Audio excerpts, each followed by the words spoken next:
कमलनाथ जी भी बीजेपी आ रहे हैं, क्या ये सच है? देखिए, ये बे सिर पैर की बातें हैं। नहीं, कमलनाथ जी के साथ फोटो वायरल हो रही हैं आपके नेताओं के साथ, और बकायदा ये चर्चाएं हैं कि कमलनाथ जी भी आ रहे हैं।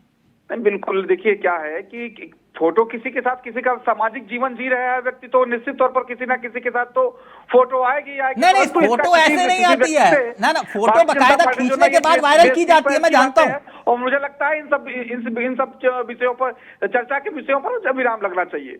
अच्छा, चर्चा मतलब कमलनाथ जी के लिए नो एंट्री है क्या? पुनः इस बात को कहता हूं कि एक दूसरे सामाजिक जीवन है, सामाजिक जीवन में हर व्यक्ति का वोट गिरने के बाद, सत्ता में रहने के बाद से भी सामाजिक जीवन है। नीतीश जी की एंट्री हो सकती है, जयंत जी के लिए द्वार खोल सकते हो, टीडीपी के लिए कह सकते हो वेलकम, अकाली दल को बोल सकते हो, और वैसे भी जो राहुल के करीबी रहे उनको आपने कहा कि आ जाइए, तो फिर कमलनाथ जी में दिक्कत क्या है?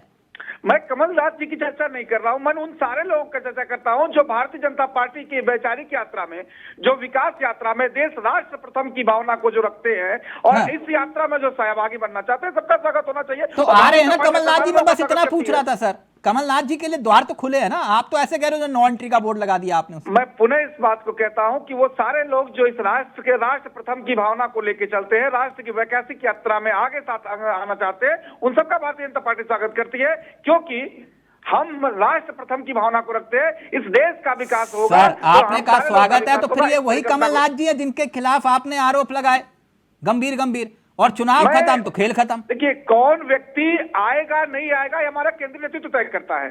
अच्छा, वो केंद्रीय नेतृत्व तय करेगा कि किस व्यक्ति को भारतीय जनता पार्टी के साथ सम्मिलित करना है, नहीं करना है। जिसमें अभी कोई भी न आगे बात बढ़ी है और न ही कोई चर्चा है, तो इसमें बहुत कुछ विचार करना मुझे लगता है कि अतिशयोक्ति होगी। ठीक, आप ये कह रहे हो अब की बार 400 पार, लेकिन पहले आपको नीतीश कुमार चाहिए, फिर जयंत चौधरी चाहिए, फिर टीडीपी चाहिए, फिर आपको जयंत चौधरी के बाद अकाली दल भी चाहिए, ये सबको चाहिए, और फिर 400 पार भी चाहिए। ये समझ नहीं आया, आप इतने मजबूत हो तो फिर जो लोगों ने आपको कोसा, फिर उनको साथ क्यों ले रहे हो? देखिए, एक बात स्पष्ट कर दूं कि भारतीय जनता पार्टी कार्य करती है और जनता के बीच में काम करती है।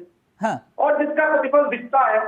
अब रही बात जयंत चौधरी, क्यों जयंत चौधरी को ऐसा लगता है कि भारतीय जनता पार्टी की जो मूल विचारधारा है, भारतीय जनता पार्टी की जो वैकासिक दृष्टि है, भारतीय जनता पार्टी की जो देश के प्रति, समाज के प्रति, युवाओं के प्रति, किसानों के प्रति जो सोच है, वो उत्तरोत्तर वृद्धि में है। नहीं, किसान आंदोलन के दौरान तो उनकी मोहब्बत पूरे देश ने देखी।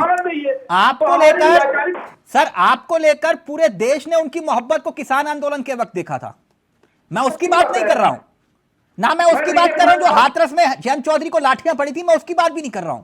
मैं सिर्फ आपसे यह पूछ रहा हूं कि जब आप 400 पार का नारा दे रहे हैं, तो नीतीश कुमार की जरूरत क्या आन पड़ी? जयंत चौधरी की अकाली दल से बात हो रही है, कमलनाथ के आने की बात हो रही है, ये चक्कर क्या है? 400 पार तो आराम से कर लोगे आप, दिक्कत क्या है?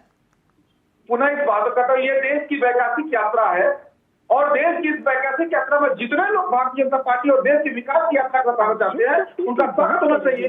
अच्छा।